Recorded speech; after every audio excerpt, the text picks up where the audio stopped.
সকালবেলা ঘুম ভাঙলেও উঠি না, কারণ আজও কোথাও যেতে হবে না। মা ডাকে, চুপ করে থাকি। বাবা আর চোখে তাকিয়ে পাশ কাটিয়ে যায়। ঘরের দেয়ালে টাঙানো সার্টিফিকেটগুলো শুধু মনে করিয়ে দেয় আমি এখনো কারো প্রয়োজনীয় নয়।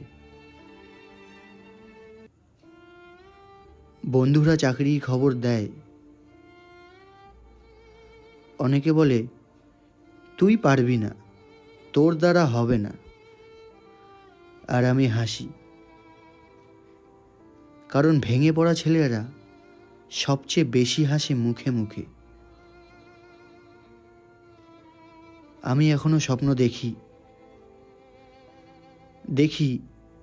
একটা ডেস্ক, একটা চেয়ার আর এক কাপ চা হাতে নিয়ে বসে থাকা নিজেকে। দেখি মা একদিন বলছে, আজ আমার ছেলেটা অফিসে যাবে। প্রত্যেকটা দিন কিছু না কিছু পাওয়ার মাধ্যমে আমি চেষ্টা করে যাই, কারণ স্বপ্ন দেখে যাওয়া ছাড়া আমার হাতে এখন আর কিছু নেই।